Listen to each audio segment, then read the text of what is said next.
What's up, ladies and gents? My name is Ryan Kostrowski. This is Wisconsin Sports Talk. If you're new to the station and you want more videos based around the Bucks, Brewers, and Packers, go ahead. Hit that red button that says subscribe. Thumbs up is always appreciated. So we got a couple of games tonight. We got the Milwaukee Bucks coming off a loss yesterday. A really exciting game down in Atlanta, but we ran out none of the good players. It's exciting. We lost.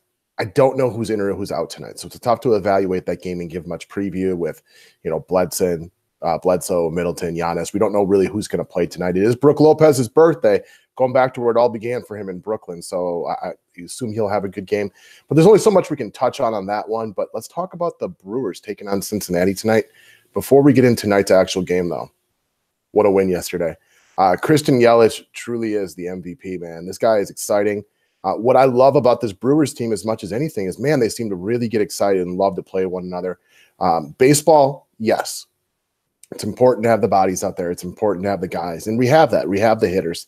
We got some up-and-coming good young quality pitchers. But this team has really good intangibles, which cannot be spoken for quite enough. And 162 games is a long season. So to have a team that genuinely likes to be around one another, that seems to enjoy playing together, that picks each other up. When one guy has a bad day, it's somebody else that comes through.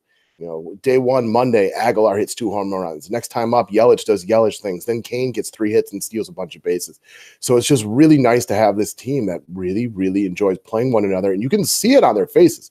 They genuinely like one another. And we got that. We're double dipping on that right now with Milwaukee because the Bucks are in the same type of fashion. If you watched all of those Z League players for the Bucks yesterday, Giannis and Middleton are jumping around the bench excited for him. So even though Trae Young hit the rebound and the walk-off in the last second, those guys really seem to enjoy playing together, man. So it's a fun time to be a Milwaukee sports fan.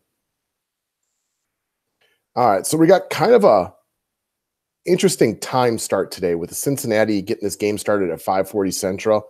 So it's a little bit off, not long before your normal game starts. We got right-handed pitcher number 27, Zach Davies, going tonight for the Milwaukee Brewers.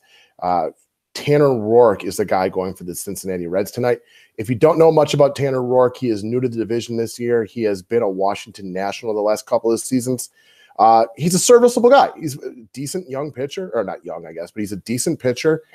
When he's got his best stuff, he looks to be just below Cy Young caliber. And when he's a little bit off because he is big-time location-based, he does not look good. Pretty typical, a lot of your middle-of-the-road to slightly better than middle-of-the-road type of pitchers.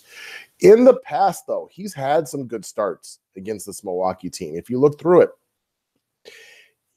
the team combines for about a .215 batting average against him, which is not very good. On base percentage is just over 300 and a decent sample size. Nobody on the team has really quote-unquote had his number. The guys with the better batting averages, the sample size is so small it really doesn't mean much.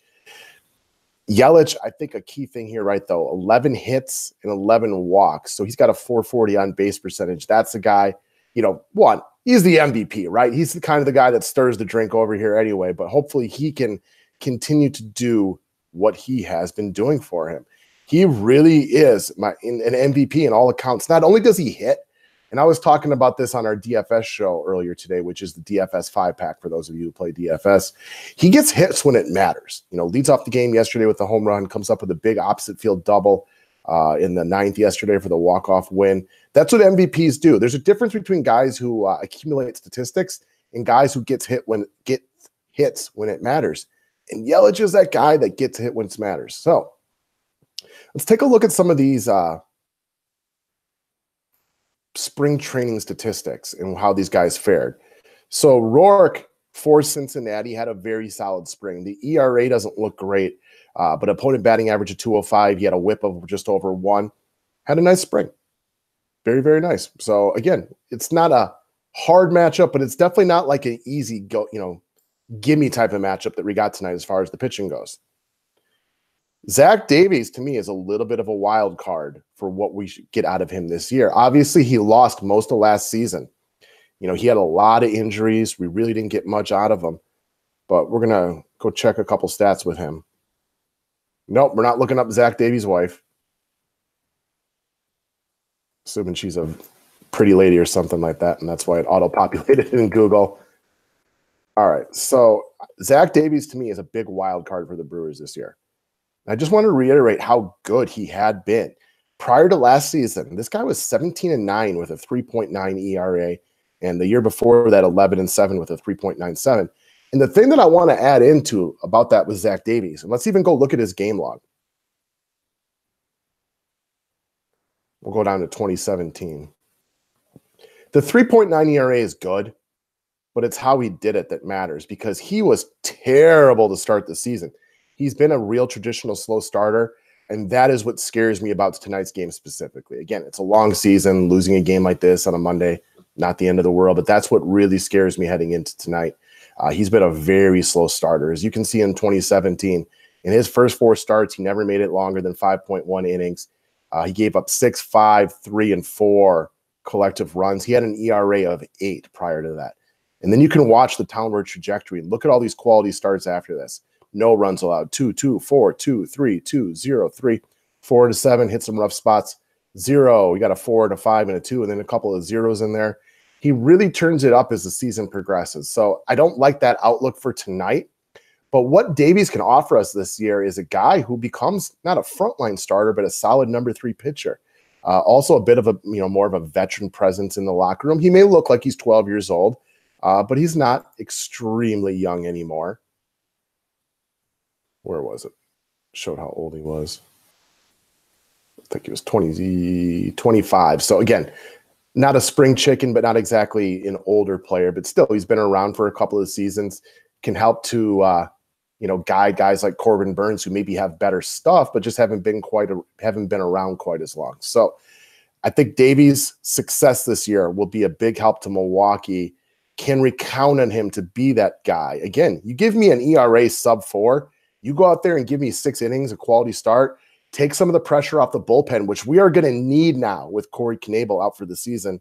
I don't think the Craig Kimbrell thing is going to happen. His asking price is way too high.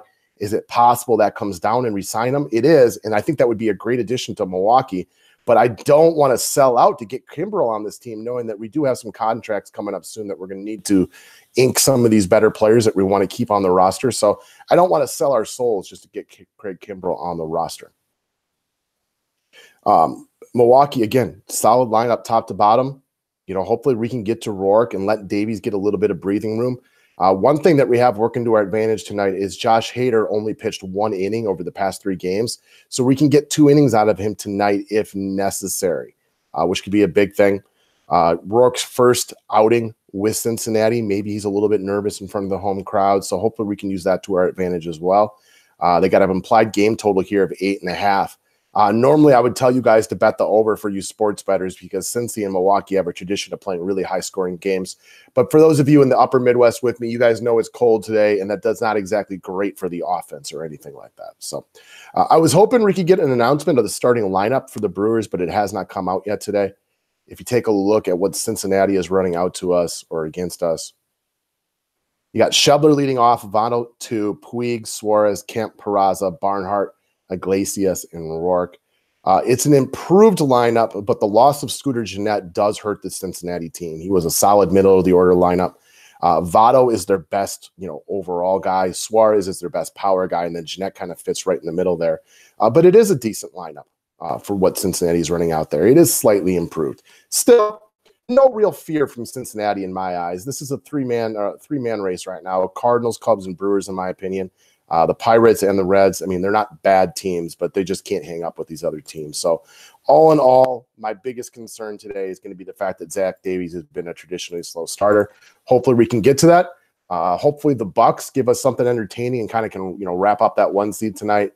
We'd love to have home court advantage throughout the playoffs, especially if we get to the finals and got to take on Golden State. So it's a fun night for some Wisconsin sports action, guys. If you're new to the station, hit that red button that says subscribe. We'll be here talking sports nonstop. Thanks for watching and have a good day.